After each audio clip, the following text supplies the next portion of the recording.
meus amigos, nós estamos de volta ao Anexo 2 Podcast, episódio 57. Obrigado aí por todos vocês que estão nos acompanhando aí fielmente. Nós temos recebido tanto feedback bacana, viu? Brigadão. Então, desde já, eu quero já te agradecer, pedir para que você possa compartilhar esse link com o maior número de pessoas que você puder, que você possa comentar aqui, participar com a gente. Não esquece de seguir a gente lá também no Instagram. Tá bom? E deixa aquele seu like agora aí, assim, não deixa para depois aí, ajuda a gente a entregar essa mensagem para mais pessoas. E nós estamos aqui, meus amigos. E aí? É isso aí, cara. Você tá com frio na barriga? Ah, eu sempre tô quando eu sento aqui, né? Tá tranquilo? É tão difícil quanto estar lá, né? É nada, aqui é mais de boa, vai. Mais de boa, mais fácil aqui, vai. Hoje nós vamos falar, meus amigos, sobre as marcas de uma igreja relevante. Palavra ministrada pelo meu amigo Tiago Pena, presbítero. Obrigado pela tua presença aqui, viu? Você cortou as palmas aí antes da hora. Aê! Final. Pronto, agora foi. Cortou. Eu tô aqui com ele, Felipe Nagem. Valeu. Bate palma pra você aí. Valeu. Então nós vamos dar uma sequência aqui nesse EP. E, cara, tô bem feliz hoje, né? Estamos gravando num dia atípico. Mas foi uma mensagem bem bacana mesmo, assim, que tocou assim, no nosso coração. Acho que tem muita coisa bacana que a gente tem para falar. E eu queria já pedir para você fazer aquele resumo para quem não estava no culto, ou para quem estava. Um pouquinho do que você pregou aí, um resumo em poucos minutos aí. Amém. Vamos lá. Esse resumo é bem difícil, né? É, mas é só a ideia mesmo, que a gente vai fazer vou te encher de pergunta aqui mesmo. Amém, amém. Bom, primeiro, obrigado a todos vocês aí, é muito gostoso estar aqui com vocês, Cauê, Fê. E, bom, Cauê falou o tema, né? O tema já se diz muito. Eu falei sobre as marcas de uma igreja relevante, como poder ser uma igreja relevante nessa geração, como manifestar a nossa fé de forma relevante como igreja nessa geração. E aí eu comecei falando sobre Lucas, capítulo 24, que fala lá sobre aqueles discípulos que caminhavam a caminho de Emaús. E como esses discípulos eles manifestaram a fé. Talvez não foi a resposta que Jesus gostaria naquele momento, de dois discípulos que viveram com Jesus, que viram os milagres, que caminharam com Jesus, e Jesus se mostra ali, de certa forma, indignado, pode falar indignado, bravo, porque eles viveram com Jesus, eles poderiam manifestar a fé naquele caminho, tipo, vamos para lá, cara, Jesus já ressuscitou, já a gente se encontra com ele de novo e tá tudo certo. Foi o que ele prometeu pra gente, né? E Jesus, no caminho ali de Emaús, ele tem uma resposta completamente diferente dos discípulos. Aliás, os discípulos manifestaram a fé deles de uma forma completamente diferente. Eles nem reconheceram que era Jesus naquele caminho. Eles estavam tão preocupados ali confusos, a fé deles estava confusa naquele momento. E eles responderam de uma forma completamente diferente. Ou seja, Jesus se mostra indignado. E a questão é que, já avançando o resumo, né? Jesus faz uma pergunta para eles ali, tipo, acho que é no versículo, deixa eu ver aqui, até coloquei, versículo 25. Como vocês custam a entender e como vocês demoram a crer em tudo que os profetas falaram? Ou seja, essa é uma indignação de Jesus a respeito de tudo que eles viveram. E eu coloquei ali no dia do culto, no domingo, né? Que Jesus, ele continua fazendo essas perguntas para nós. Como que vocês não creem? Como que vocês custam a crer em tudo que os profetas falaram? E se a gente cresce mesmo, a gente manifestaria talvez a nossa fé como igreja de uma forma diferente. E aí por aí vai. E eu acho que esse culto, ele trouxe para nós, essa palavra trouxe para nós uma forma, um despertar de como a gente pode manifestar a nossa fé. Não só ser igreja de domingo, mas como a gente pode manifestar. Eu coloquei também que isso corta para mim primeiro, né? Que eu falei que a igreja de segunda-feira ela é mais importante do que a igreja de domingo. Porque é quando as luzes se apagam, quando o glamour se vai, quando os louvores, os instrumentos desligam, que você sai daquela atmosfera gostosa de culto, que a igreja, de fato, ela passa a ser relevante, que agora você precisa ser uma igreja. E como fazer isso? E aí a gente foi andando pela palavra e passeando, né? Foi top. Mas eu vou mandar já a braba já no teu braba, peito pra gente... braba. Você não vai responder agora. Só para deixar para depois. Pra galera. Mas você falou uma frase no final lá muito forte, que Jesus precisa ser restaurado, é isso? Dentro da igreja. Restaurado dentro da igreja. Isso é forte. Isso é forte. E isso diz a respeito de uma igreja, das marcas de uma igreja relevante. Exato. Isso diz respeito, porque quando você traz Jesus para o centro da mesa, não vou nem ampliar lá para a igreja antes, para o centro da sua mesa de novo, os seus princípios passam a ser restaurados, aquilo que é importante para você passa a ser agora o que é importante para Jesus. Então você, acho que é Timóteo que fala, né? Que o bom soldado de Cristo, eu nem coloquei isso, mas o bom soldado de Cristo, ele não se embaraça com as coisas da vida. Tipo, antes ele tá atento no que está acontecendo em relação ao reino. Então, quando você traz Jesus para o centro da sua mesa de novo, você não está embaraçado com picuinha, com coisas da vida, com discussões gospel, com coisas que está muito mais ligado à religião do que, de fato, ao que está passando no coração de Jesus Cristo. Então, é engraçado, porque a gente tem também já esticando. Pode? Vai embora. Estou aqui já viajando. A gente tanto tem falado sobre eternidade, por exemplo, sobre aquilo que é eterno.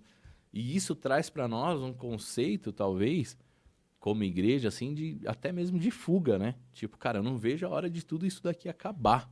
Isso aí falou bastante comigo. Não é? Eu não sei, eu não vejo a hora de tudo isso daqui acabar, cara, vamos embora logo. Passa o facão e parece, fecha. Porque a gente até falou alguns episódios anteriores aí, isso até parece uma parada meio espiritual, né? O lance do Vem Jesus, do Maranata, de tudo isso que a gente está cantando. Mas será que é espiritual? Será que realmente, né? A gente até falou disso, é um anseio por Jesus ou é uma fuga? Exato. De uma vida aqui nessa terra que talvez não está trazendo o céu e manifestando o reino, como a Bíblia nos orienta a fazer, então é mais fácil, então agora vem Jesus e tal, então isso é um bagulho meio autocentrado, né? É igual as pessoas que falam assim, não volta agora não, Jesus, porque eu ainda não casei. Aí é o outro extremo, né? Aí você vê como que muitas vezes a gente fica preso mesmo nessa parada humana nossa, e canta e profeta e profetiza às vezes coisas que a gente não está disposto a viver.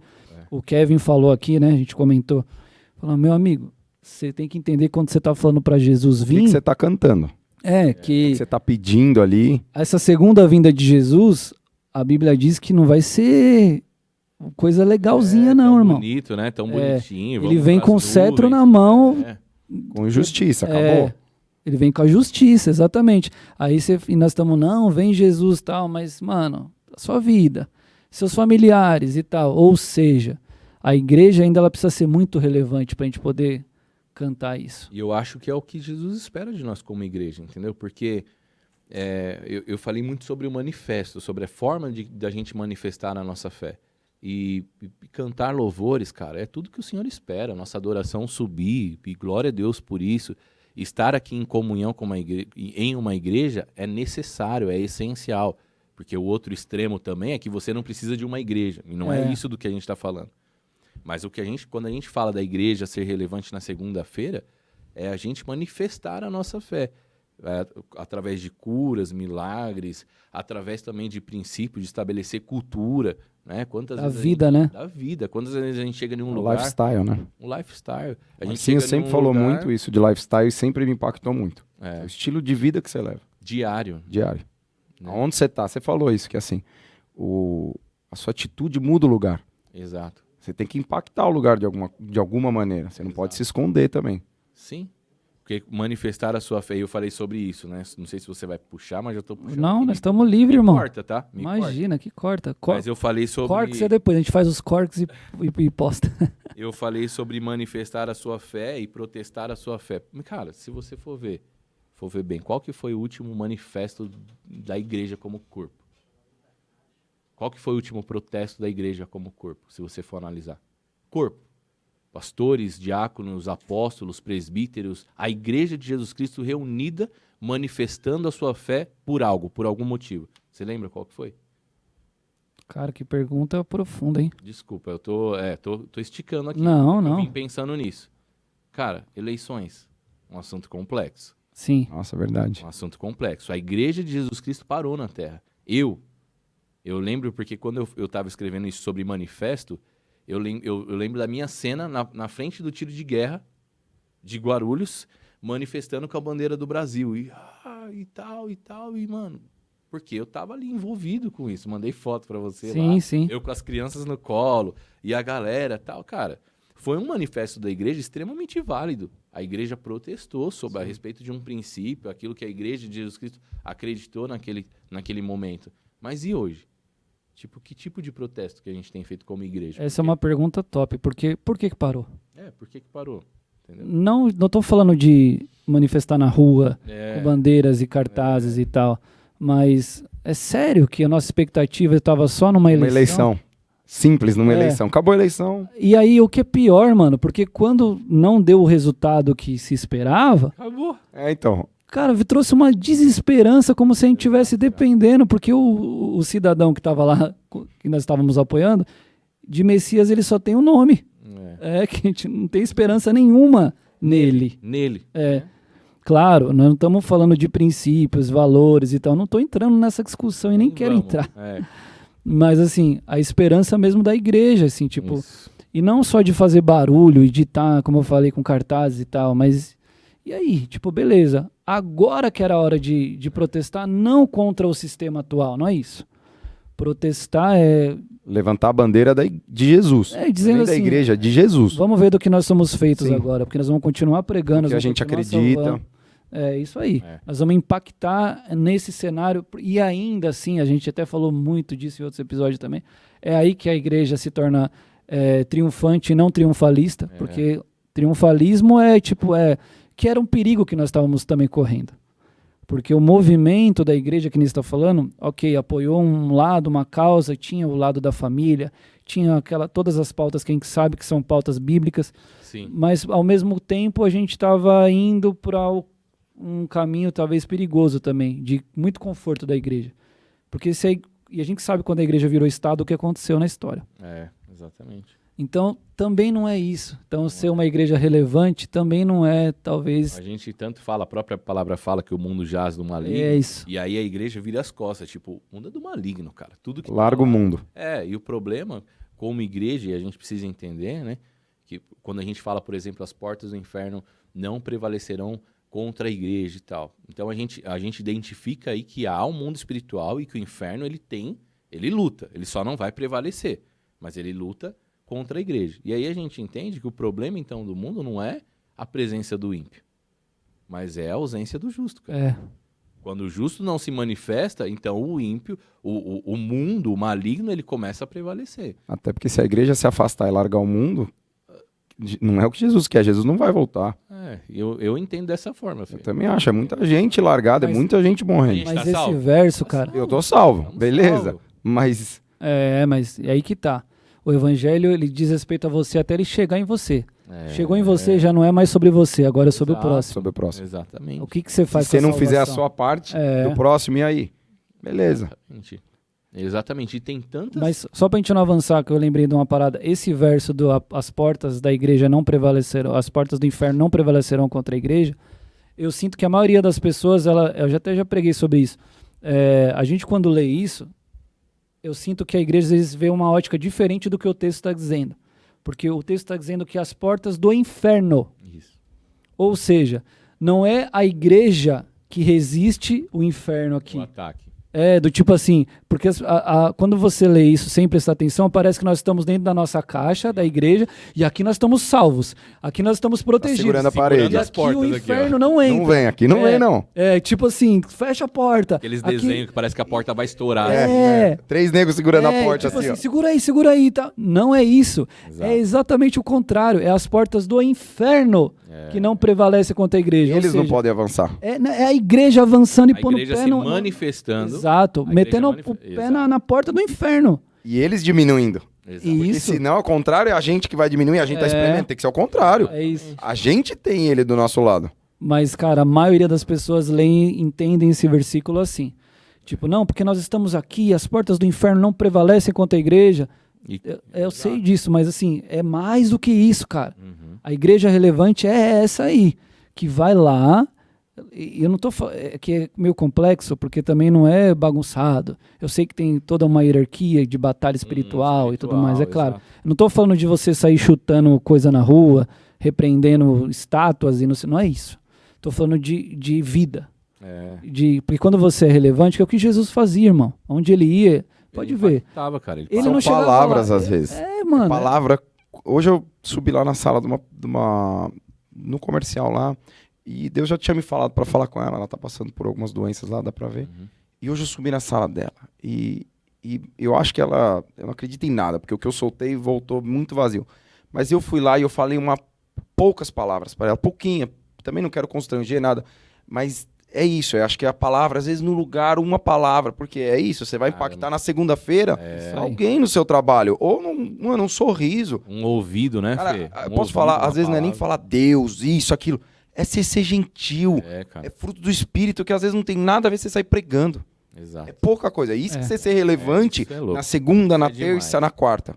É exatamente isso. E quando a gente está aqui no culto, por exemplo, cara, isso não é uma crítica na forma que nós prestamos um culto, mas diz a respeito de prestar um culto todos os dias, em todos os momentos. Então, por exemplo, aqui na igreja, durante os louvores, por exemplo, nós levantamos as nossas mãos e venha a nós o teu reino e seja feita a tua vontade. E aí acabou o culto e às vezes essa mesma mão, né, as nossas, eu não estou falando a mão da igreja, estou falando as nossas mãos. Às vezes as nossas mãos que levantou, que clamou pelo reino para que o reino venha, quando acaba um culto não é a mesma mão que estende e cumprimenta o irmão e dá um abraço para um irmão que precisa. Às vezes ele não quis ouvir a palavra, ele não quis adorar a Deus ali, mas ele olhou para nós e falou, como eu queria um abraço desse irmão. Eu estou sendo extremista. Sabe que não, mas é isso, top. Mas é isso. Cara, isso muda a vida. É isso. E eu posso falar uma coisa? Sabe Isso já mudou a minha vida. Mano. Mudou a minha. Você entendeu? Mudou a sua também, Gabi? Ah lá, do Gabi mudou também, gente. Falou. Sabe o que é isso aí? Eu vi de um pastor, eu achei incrível. Sermão. Você tá falando, às vezes o cara não precisa de uma pregação, de um sermão, mas sermão é sermão, mano. Isso aqui é sermão, ó. Isso aqui é sermão. Essa é a braba. Mano, e é isso. E aí, por que eu tô falando isso? Porque as pessoas esperam. O que é ser uma igreja relevante? É ter um podcast como esse? Então, relevantes são vocês que estão sentados aqui, eu que tô falando aqui no microfone. Não é isso, cara. Não é isso. Relevante não é aquela galera que senta lá em cima do altar, que tá com um instrumento na mão, ou que tá com o microfone na mão. E não é isso. Isso não é ser relevante.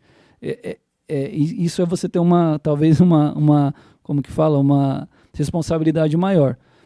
Só isso. Porque tem um motivo para você estar com o microfone, é porque mais pessoas possam te ouvir. E esse lance do microfone, desculpa. Não, pode falar. É muito falar. louco.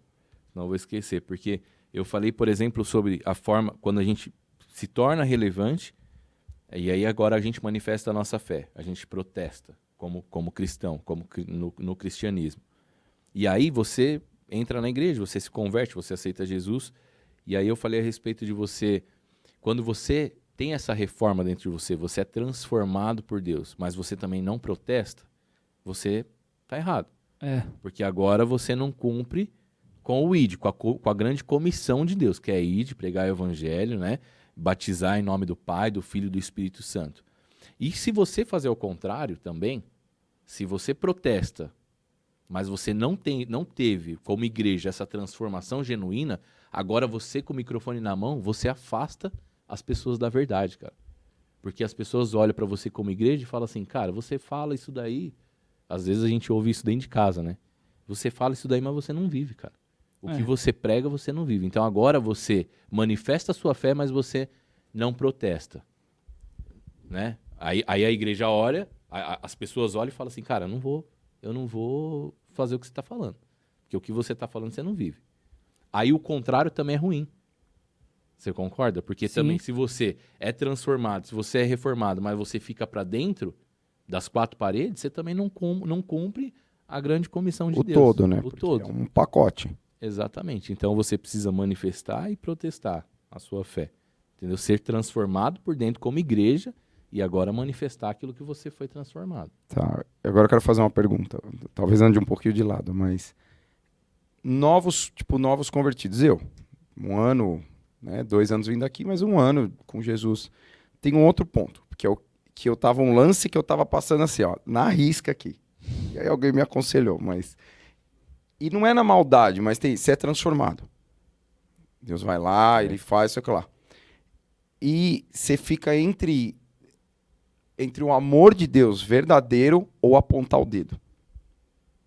Tipo assim, você tá errado. Que aí você começa a partir por um lado de religião mesmo. É tipo assim, não, isso aí que você ainda falou, não pode beber, não pode isso, não pode aquilo. Que não é um bagulho que Jesus nem perde tempo com essas coisas. Então assim, eu vou dar o meu exemplo. Tá. Beleza, teve a mudança, a transformação de Jesus. E teve um tempo, e eu oro sobre isso para eu tomar cuidado, porque dentro da minha casa, em vez de eu dar amor, eu comecei a apontar o dedo. Tá. Porque eu não vi, tipo assim, não é na maldade isso. E eu tô falando porque às vezes acontece, pode acontecer com quem tá ouvindo. O cara começa a apontar o dedo e não é na maldade. Acontece com todo mundo. É por amor. Que teve um encontro real com Jesus. Sai fritando É por amor, porque quando você fala assim, Jesus vai vir com justiça, você fala, mano, e minha mãe? Sim.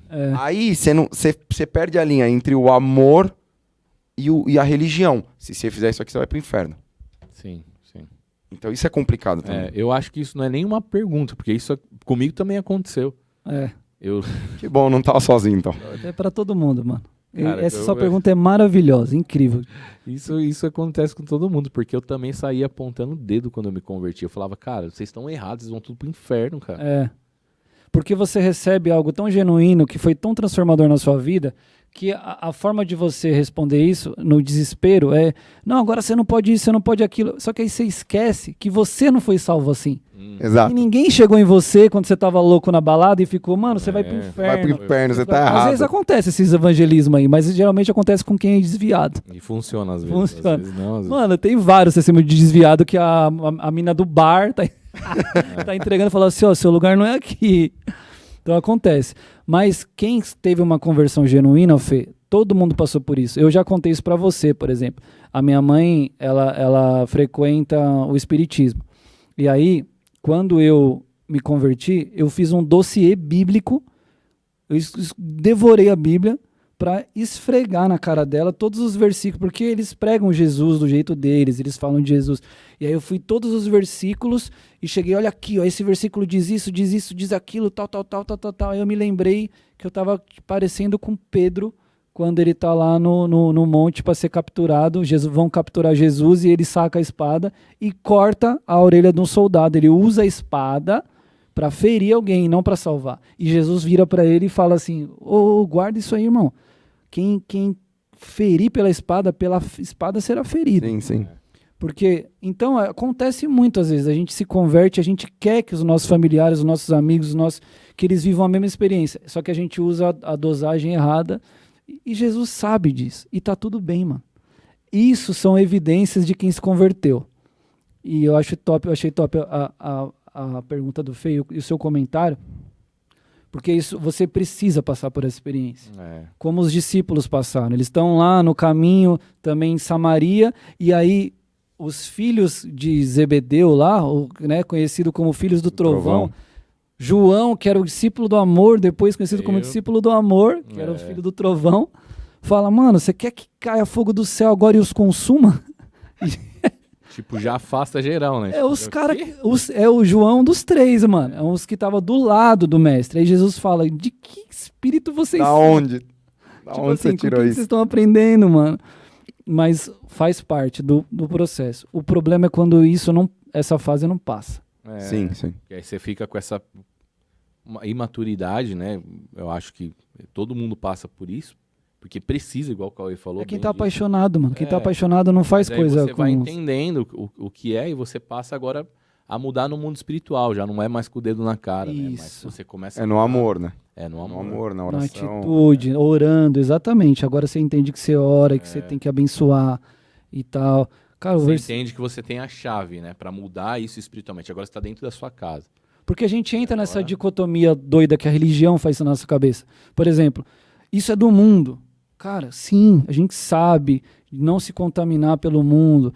Aí vem a própria palavra e fala que a verdadeira religião é cuidar dos órfãos e das viúvas e não se corromper pelo mundo. Então, beleza, você não tem que se corromper. Mas só que tá lá, né? a gente não entende às vezes isso. Que Deus quer salvar o mundo. Sim. Jesus quer salvar o mundo. tá ligado? E a gente... Então o caminho é virar as costas ou estar lá e não se corromper. O mundo entrando dentro da igreja. Então essas frases prontas, isso aqui é do mundo, se afaste da coisa do mundo.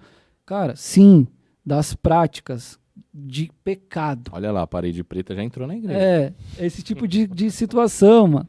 De picuinha tão pequena perto do macro gigante o que Jesus... né? Do que é Jesus. Né, Meu cara? Deus. Não, e aí eu cheguei no domingo, aí eu tava lendo a Bíblia, e é muito louco. Aí você falou, Jesus não tá preocupado com esses negócios. Aí eu fui ler o trecho que ele tá em Samaria, a mulher pede dar água pra ele. E nisso ela fala, não, porque o pessoal de Jerusalém critica onde a gente... Eles dizem que aqui é errado, não sei o que lá. Ele podia falar, não, exato. É verdade. Ele fala, filha, esquece esse negócio, vem falar da água aqui então, Já foi, muito né? louco. Isso aí já foi, Mano, né? esse debate, esse discurso demais, é o melhor da mulher samaritana. legal. Porque os judeus dizem que a gente tem que adorar não sei aonde e tal, aí ele fala, então, os verdadeiros adoradores, vai chegar o tempo, e já, na verdade já chegou, que eles vão adorar em espírito e em verdade, esquece isso. E é tudo muito bem. louco porque ela apresenta a religião pra Jesus, né? Mano, Então, ela e prega, ele- ela- Jesus apresenta Jesus. É, Deixa eu te falar quem eu sou, tipo. santa, foi né? isso daí. Nossa, é muito bom, mano. E aí a gente falou sobre isso na palavra, né? Falei, Jesus não Deixa eu pegar um gancho aqui do que nós estamos falando. No caminho de Emaús, que você leu, diz que os olhos deles foram impedidos de ver Jesus. Isso é sinistro. O que impediu os olhos deles de verem Jesus? Porque, eu vou falar o que eu penso, tá? Eu acho que tem muito relacionado com o que a gente já está falando aqui. A religião, ou a forma, ou a expectativa, que, mano, aquela música que a gente canta único, que é as sombras que a gente projetou a respeito de Jesus.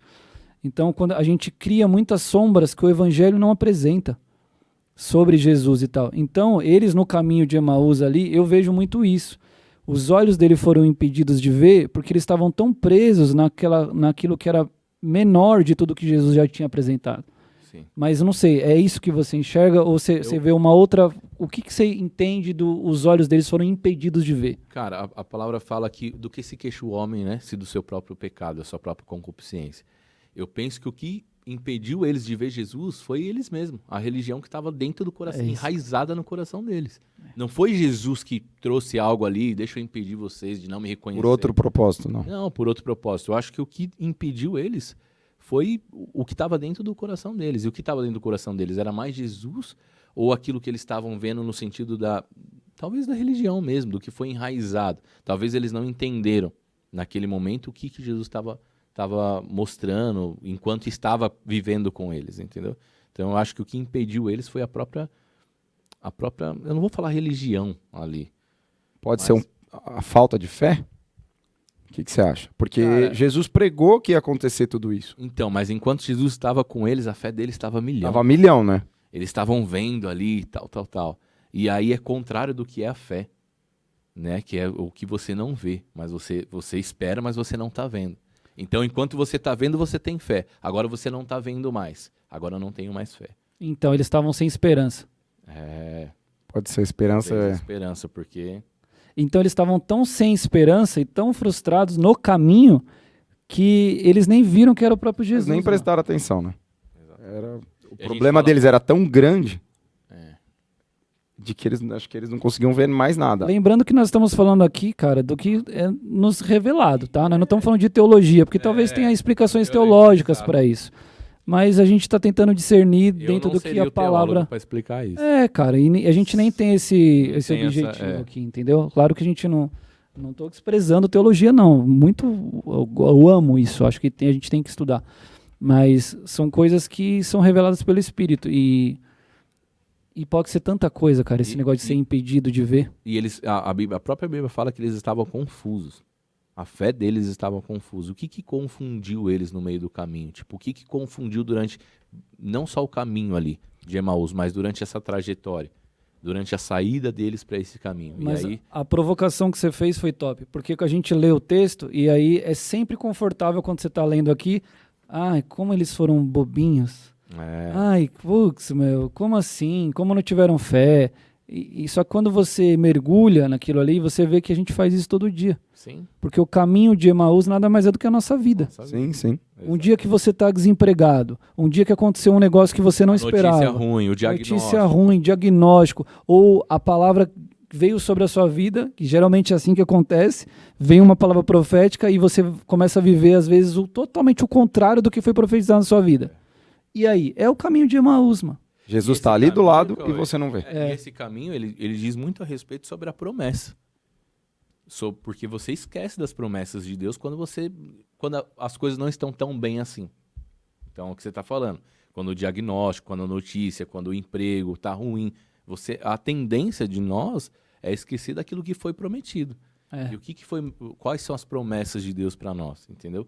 Então, quando vem essa notícia ruim, o primeiro passo é esquecer. Falar, cara, Jesus esqueceu de mim, cara. Jesus e não é isso.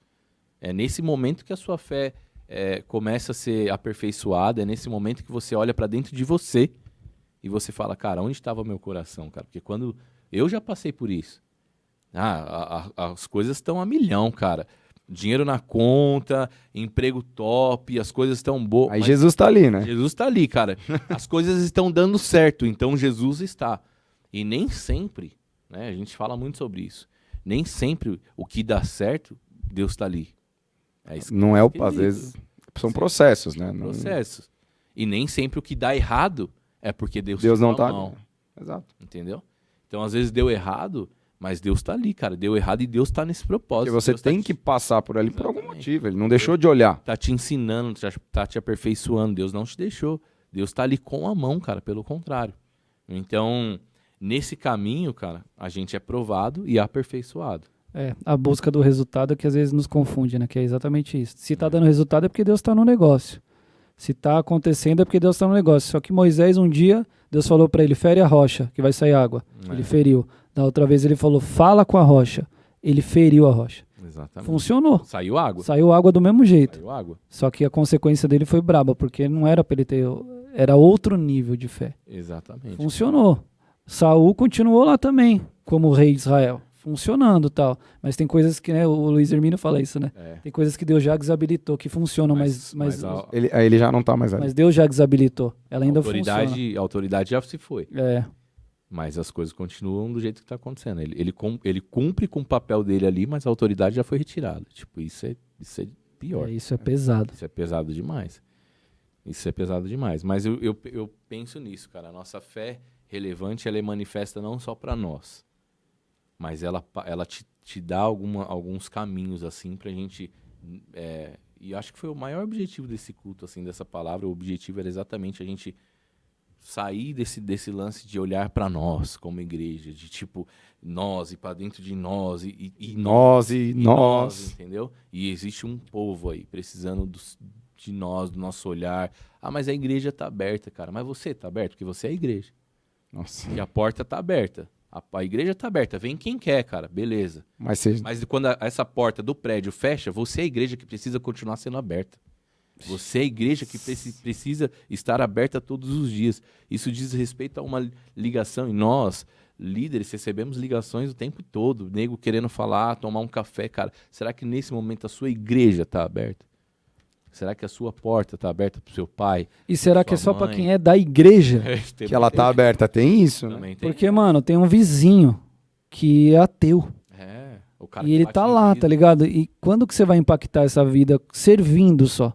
Você não precisa ir lá. Isso também é ser igreja relevante, porque às vezes a gente também vai entrar de novo na bolha, porque então eu só sirvo quem é da igreja. Sabe quando que é um negócio que me irritava muito em célula, quando eu liderava a célula? Você tá me ouvindo, nunca mais faz isso. Vamos orar, pessoal? Vamos. Todo mundo dá as mãos aqui. Aí o fulano fala assim, eu quero orar pelo meu tio que tá enfermo e tal, não sei o que e tal. Ele é crente? Cara, por que dessa pergunta, irmão? As pessoas acham que Deus responde, mas ele é evangélico? E aí você falou a frase, né, que eu amo falar, né? Jesus não é evangélico, irmão. Jesus era judeu, se você for ler a Bíblia. E não falou de judaísmo pra ninguém. Muito menos evangélico, ele é santo, ele está acima disso. Então, quando você for orar por alguém, nunca mais faz essa pergunta, que ela não tem, que não tem sentido. Não, ela não tem sentido. Jesus, então, ele Nosso contexto. bateu a oração lá em cima, lá, ih, não é crente. Então, não Volta, vou, devolve essa aí, devolve. não Espírito vou- Santo, devolve essa aí que eu Ah, não quero. Nem se converteu e tá orando pra mim. Não faz essa pergunta. Quando você for orar por um enfermo, se você está fazendo essa pergunta porque você tem o objetivo de evangelizar, de entregar salvação para essa vida, ok.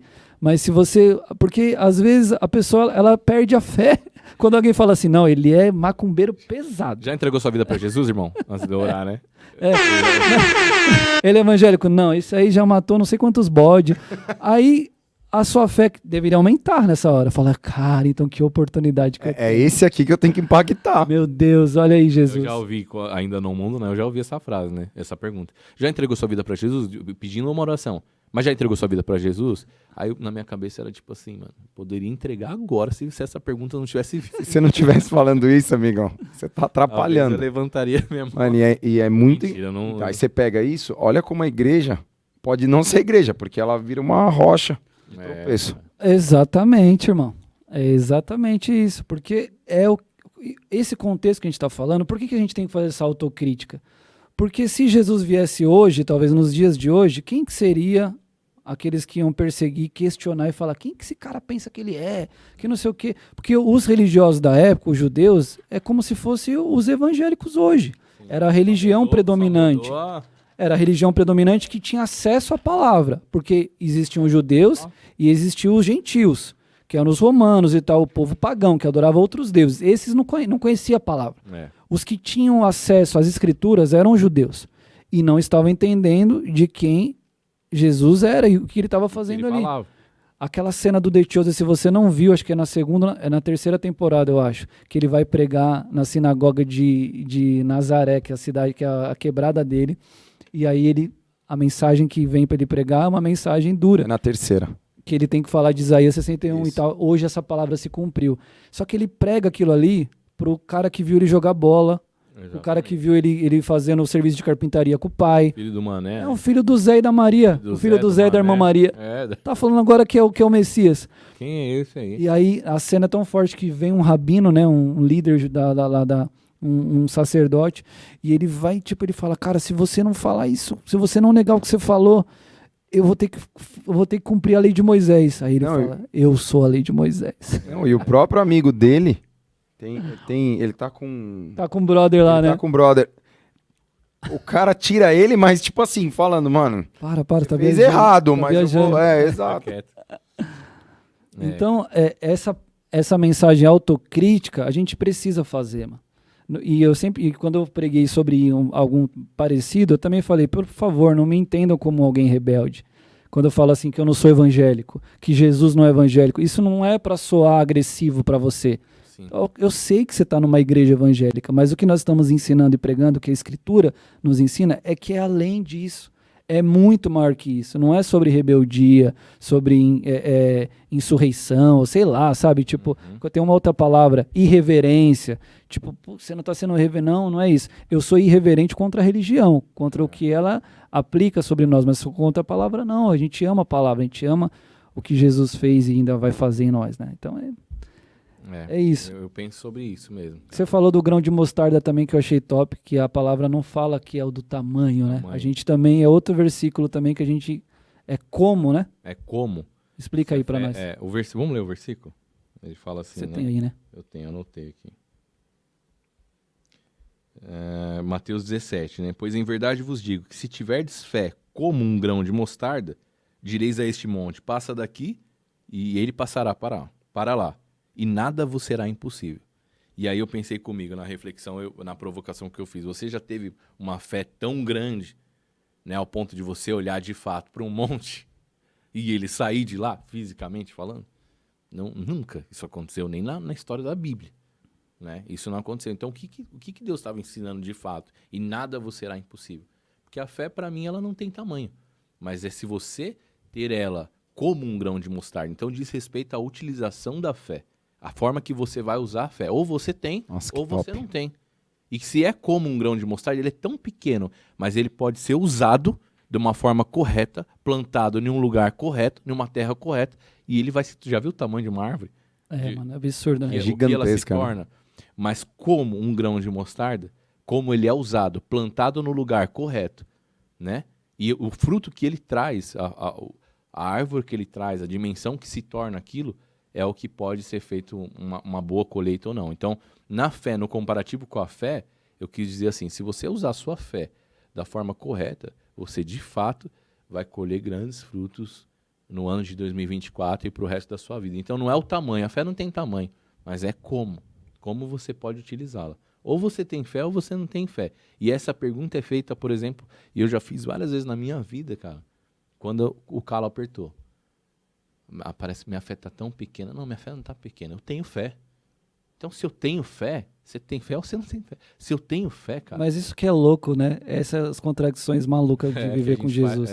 Porque quando você acha que você não tem fé, talvez é quando você tem mais fé.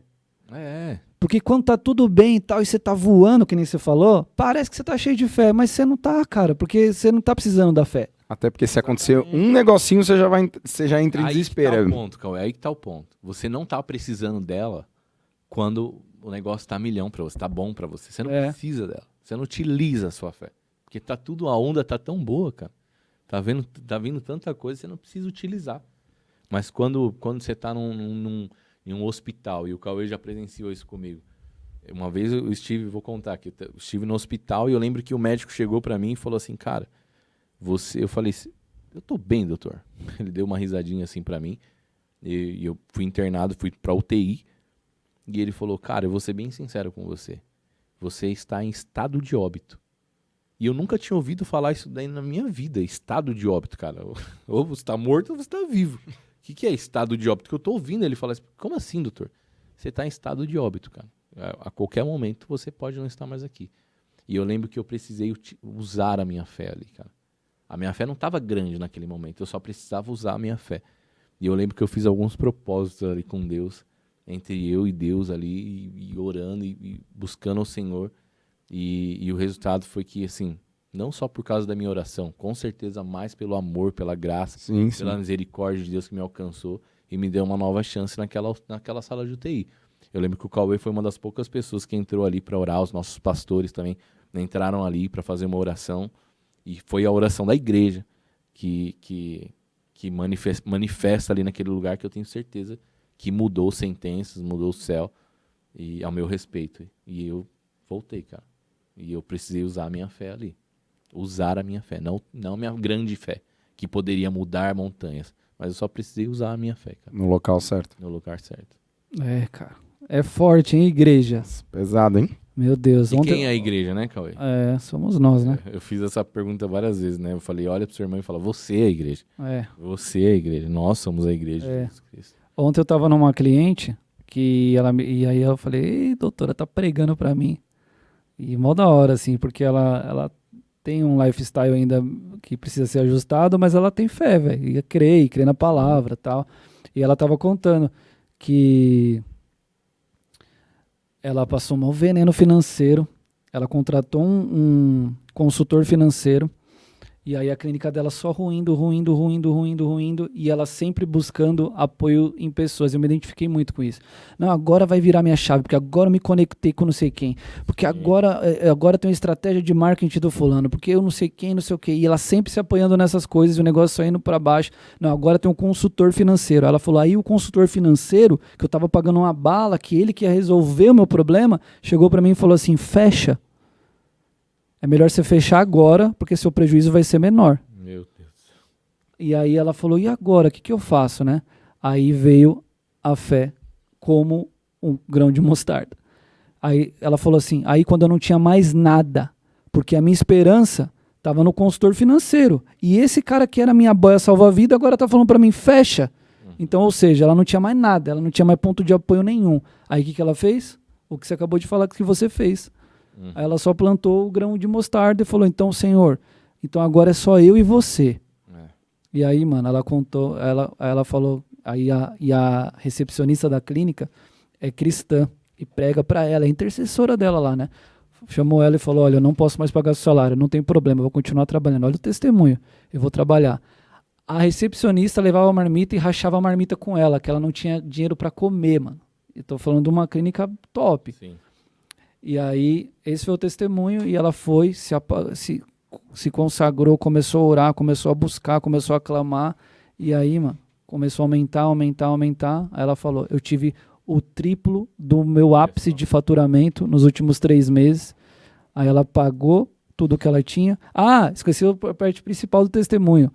Isso é fé, tá, gente? Não é doutrina. Porque às vezes a gente fala isso aqui, eu não tô falando pra você fazer igual. Isso é uma coisa, uma experiência única de uma pessoa. Ela tava 49 mil reais negativo no cheque especial. E o limite acho que era 50 pau. Ou seja, ela tinha mais 1.000 para gastar. Aí sabe o que ela fez? Ela falou, eu vou ter meu ato de fé, é tudo que eu tenho. Foi e ofertou 1.000.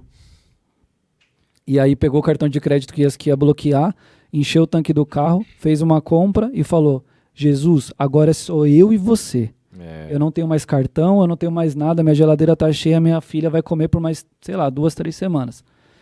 Mas eu não vou desistir, eu não vou parar de trabalhar. E aí foi a virada de chave, começou. Legal, ela pega a fé dela, ela aplicou certo no lugar certo. Onde ela não tinha até aplicado. Ela aplicou no lugar certo. E ela falou assim pra mim, eu só tô te contando isso, mano, era o Espírito Santo ali muito top. Quando a gente senta numas mesas que você nem imagina, eu só tô te contando isso, ela falou olhando no meu olho. Porque eu sei que você é um homem de Deus e você entende o que eu tô falando. Porque eu não falo mais isso pra ninguém. Sim. Porque as pessoas não entendem. Porque se você falar isso, é a maior loucura. Você tá devendo 49, isso é negligência. Pode ser o que for, mas é o que ela tinha na mão, cara. E cara, é fé. E aí, isso que você falou, né? E Jesus responde fé, não responde a necessidade. Ele faz a parte dele, né? Quando a gente faz a nossa, que é pegar a fé e colocar nele. Você sabe que esse... Agora, dentro desse contexto também, dezembro e janeiro, no que eu trabalho, é muito difícil. É um mercado que fecha, até pegar, engrenar de novo, é tudo muito difícil. E agora, recente, eu me vi sentado numa mesa com a diretoria também. E a diretoria, assim, cara, eu nunca vi os caras tão abatidos, assim, tipo, cara, os números fecharam e reclamando, mas assim, com um ar de preocupação, não um ar só de cobrança, de meta, mas de preocupação. Cara, eu não sei, cara, eu não sei. E isso aconteceu antes desse culto de domingo. E eu tava ali, cara, e eu olhei bem assim no olho deles, eu como comercial, assim, ouvindo os números sendo expostos ali, cara.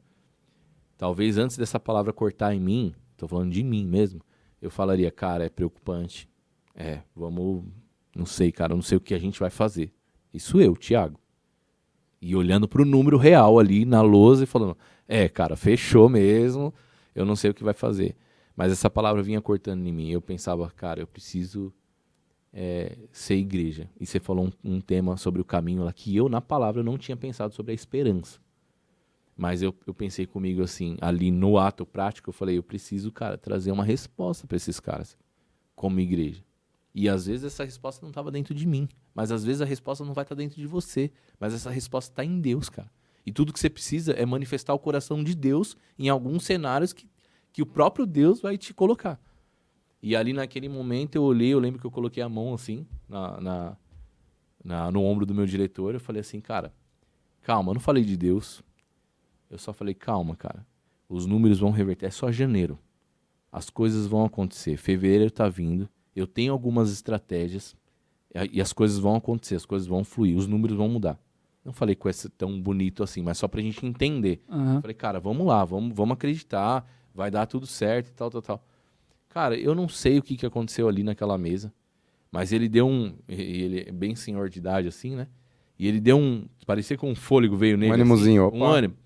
Cara, então vamos lá. Então, se você tá acreditando, então vê aí o que você tem de estratégia. E tal. E, cara, eu levantei da mesa. Ele falou, vou tomar um café. E ele saiu assim. E eu levantei da mesa. E eu olhei pra mim, assim, fui no banheiro e eu pensei assim... Qual que é a estratégia mesmo? Qual que é a estratégia?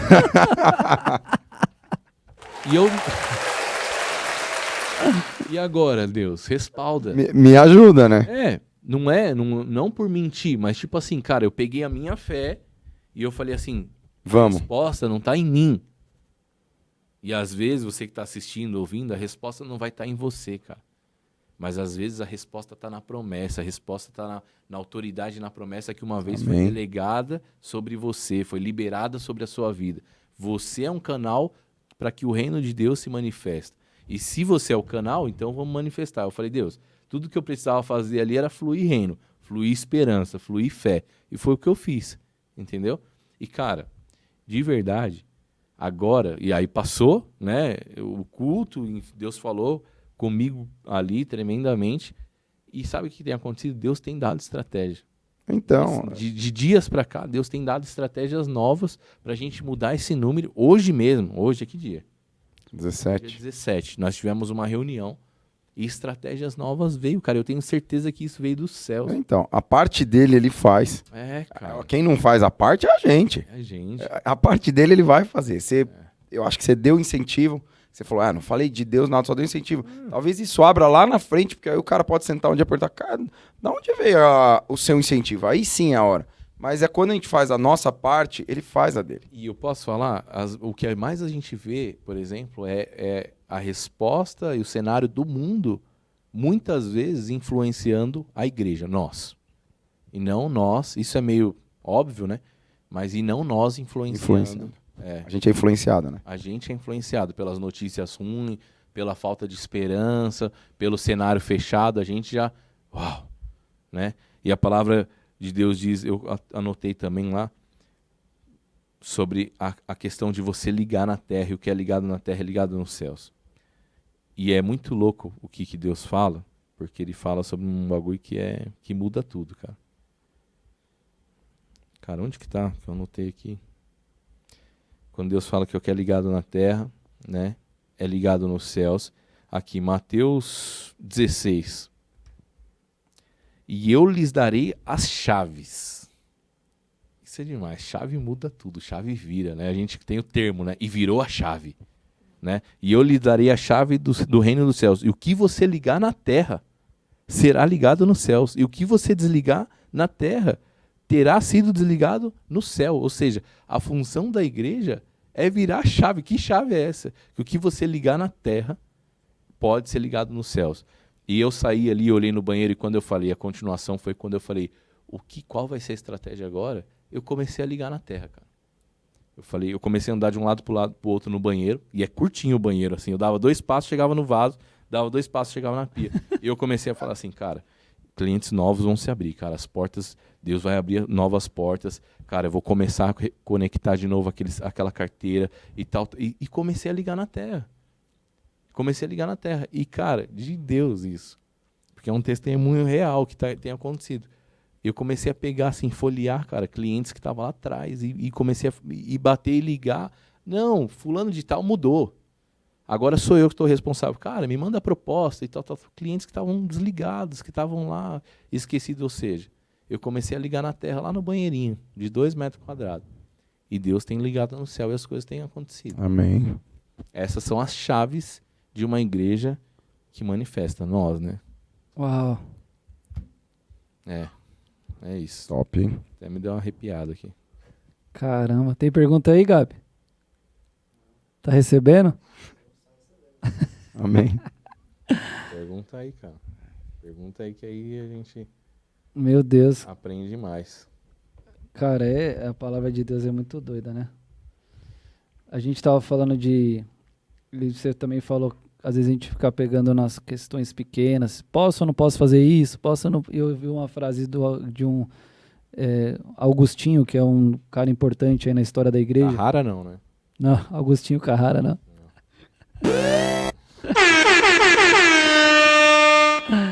É uma frase conhecida, mas é top.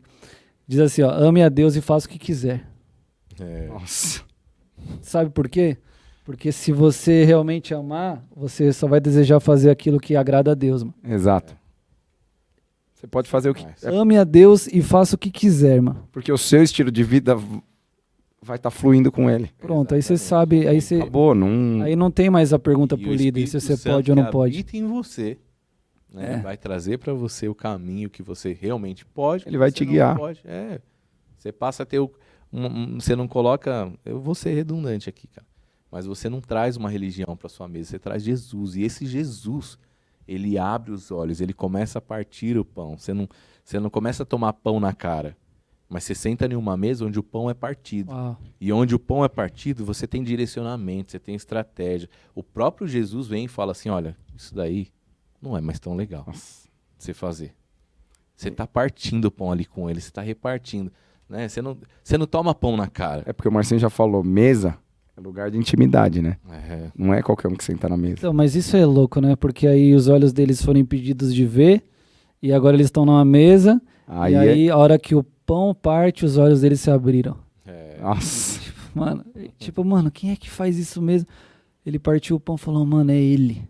É o que ele tá fazendo. E enquanto ele falava, o nosso coração queimava, ardia.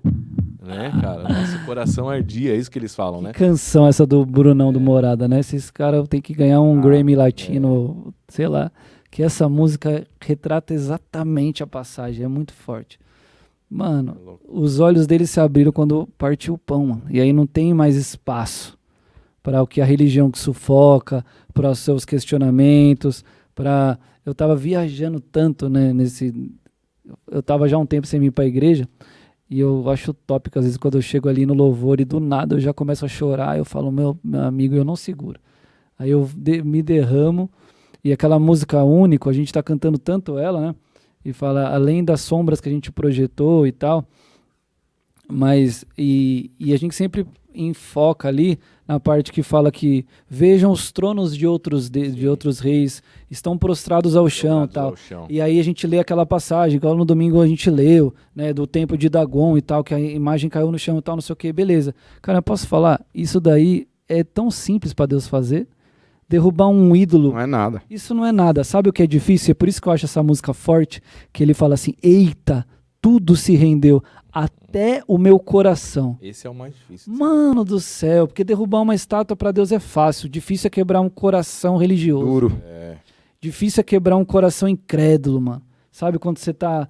Quantas vezes eu mesmo falei que a religião me afastou de um jeito, eu já contei esse testemunho várias vezes. Um dia minha sogra, que nem era cristã ainda também, de fato, que hoje caminha aqui com a gente, tia Selma, líder do Ministério Infantil, virou pra mim um dia na mesa e falou assim, eu acho que você ainda vai ser crente, evangélico, alguma coisa assim, ela falou. Eu falei um absurdo pra ela que eu não consigo nem reproduzir aqui. Uhum. E eu falei pra ela, eu falei, isso nunca vai acontecer, falei pra ela. Uhum. E hoje eu tô aqui pregando evangelho. Evangélico. Evangélico. Evangélico. Crente. Crente. Você entendeu? Crente, Cauê, viu? E por isso que essa música me pega assim muito quando eu falo essa parte do eita, tudo se rendeu, até o meu coração. Porque é o mais difícil, mano. Quebrar um coração desse. E o que você está falando sobre quebrar o coração diz a respeito sobre o que eu finalizei na palavra. Que eu falei a respeito de tudo que a gente falou. E a mensagem principal de uma igreja relevante, ela não pode ser exato o que o Fê falou no começo lá sobre o dedo na cara, sobre o que pode, o que não pode, sobre a hipocrisia da igreja, mas de tudo é o arrependimento. É a mensagem principal de uma igreja relevante. Porque se você, como igreja, se você quer ser relevante, mas não se arrepender todos os dias, aliás, talvez o caminho de uma igreja relevante é o arrependimento diário. Né? É você se arrepender todos os dias e falar assim, cara... Seu coração tá quebrantado para você se arrepender, porque se você tiver com o coração duro... Jesus, me perdoa porque eu coloquei outro altar. Jesus, me perdoa porque eu achei que o dinheiro poderia me salvar. Jesus, me perdoa porque quando as coisas estavam boas, eu estava com a esperança a milhão. Então eu me arrependo, porque, cara, agora as coisas estão ruins. Jesus, me perdoa, eu confundi, eu coloquei outro... Eu levantei outro Deus, né? Enfim. E quando é de coração, Jesus deve olhar lá de cima e falar, nossa, era só isso. E aí eu li lá em Atos 17, né? Deus fez isso para que todos os homens o buscassem e talvez, tateando, pudessem encontrá-lo, embora não esteja longe de cada um de nós, pois nele vivemos, nele nos movemos e existimos. Como disseram alguns dos profetas a vocês, poetas de vocês, aliás, também somos descendência dele. Assim, visto que somos descendência de Deus, não devemos pensar que a divindade é semelhante a uma escultura de ouro, prata ou pedra, feita pela arte e imaginação do homem. No passado, Deus não levou em conta a nossa ignorância, mas agora ordena que todos, em todo lugar, simplesmente se arrependam. Tipo, isso é a mensagem de uma igreja. Em todo lugar e todos.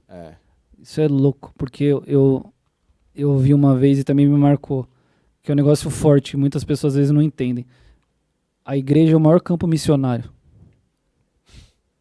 É dentro da igreja. É. A gente acha que o campo missionário é só Na lá fora. África, não.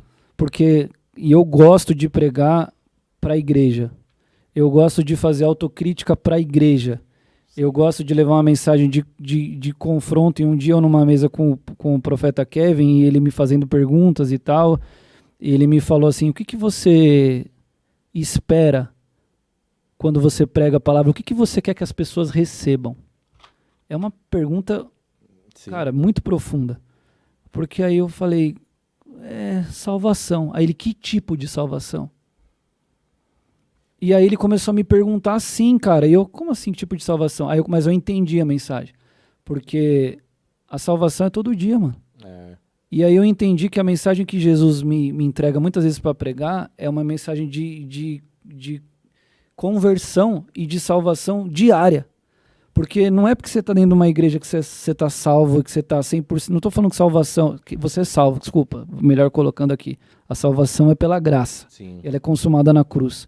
Estou falando, na verdade, de consagração e de conversão genuína, que é todo dia, mano. É todos os dias.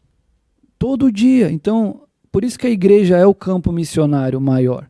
Porque a gente tem que pregar e lembrar todo dia para você, para mim, que a gente precisa de novo. Nós somos, né? Que nós somos igreja e nós precisamos dele todos os dias, mano. E a mensagem de conversão todo dia. E aí encaixa com o que você falou. Jesus precisa ser restaurado na igreja. Que é exatamente isso. Isso soa forte, né? Porque você está dentro de uma igreja e você...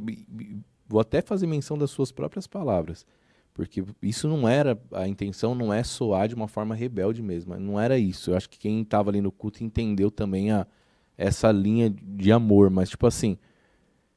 Ter Jesus sendo restaurado dentro da igreja é quando você larga tudo o que não é importante para colocar o que de fato é importante. Quem é de fato importante?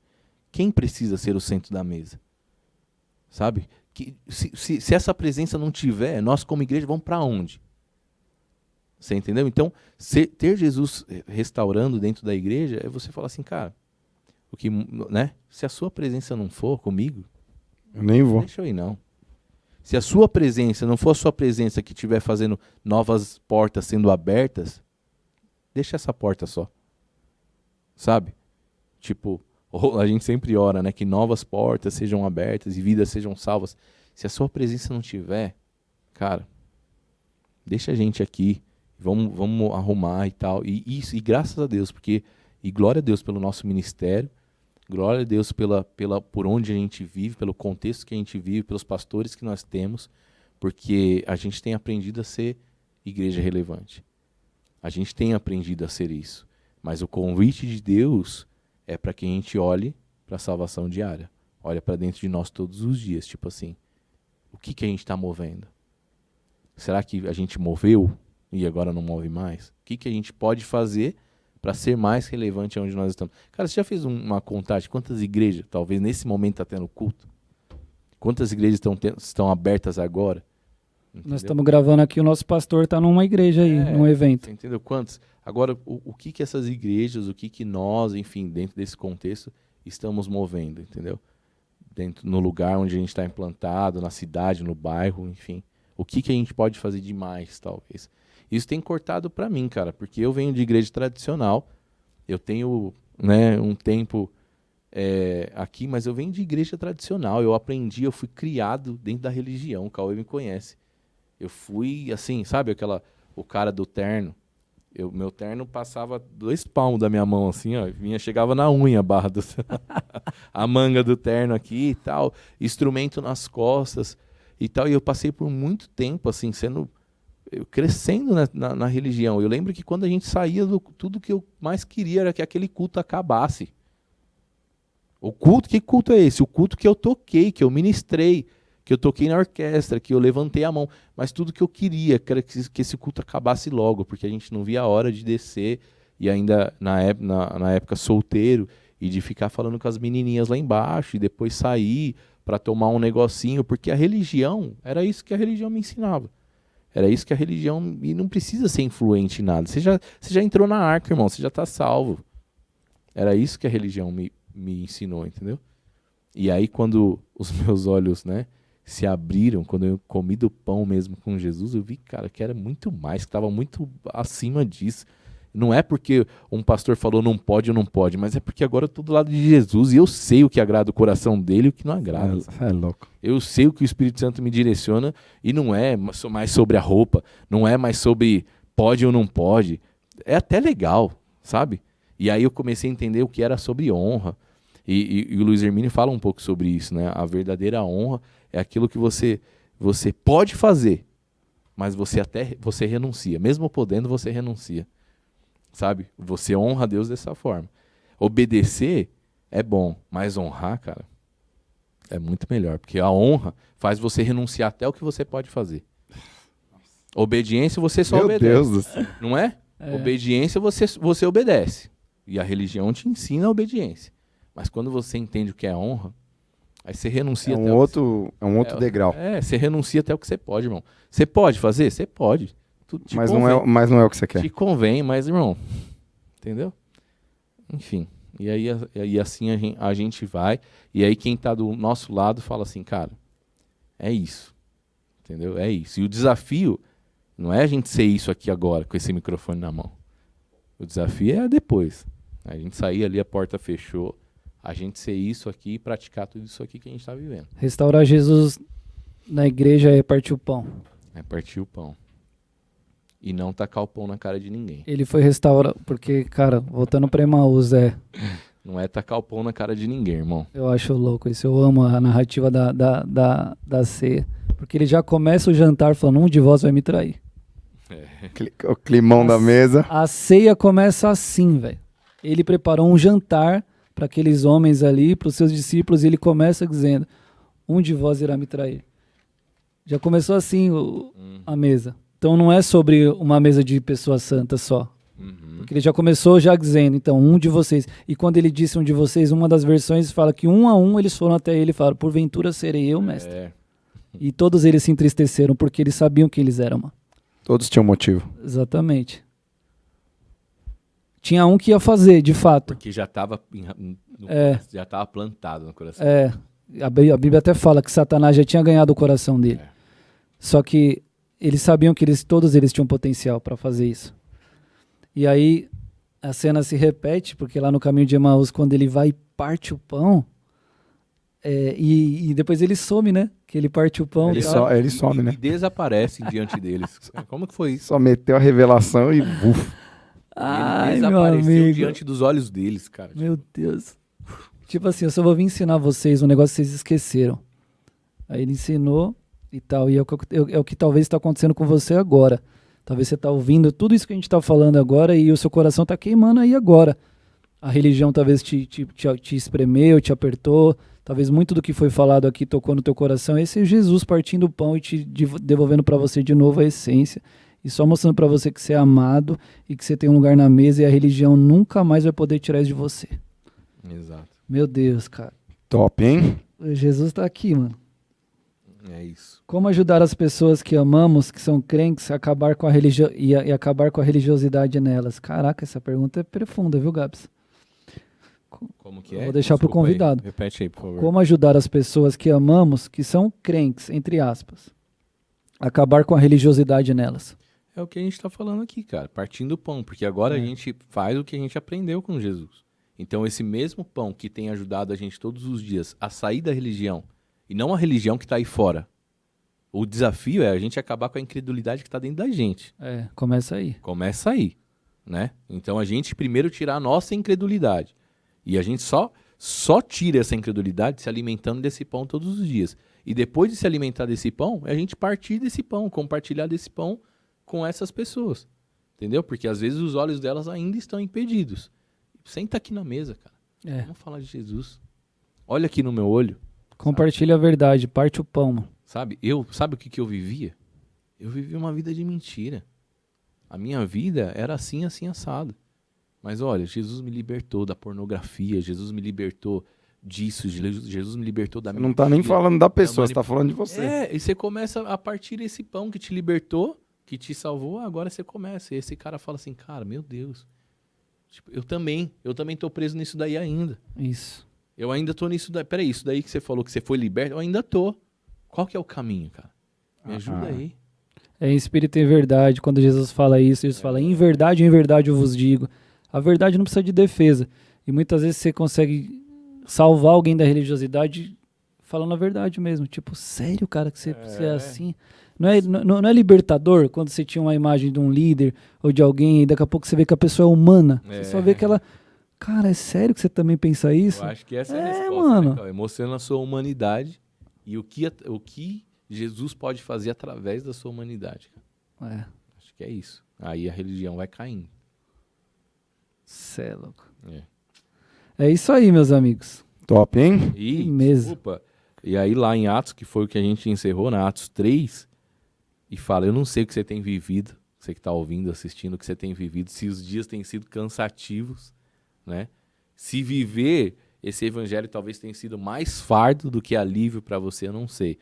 Mas a palavra lá em Atos 3 fala, arrependam-se, pois, e voltem-se para Deus, para que os seus pecados sejam cancelados.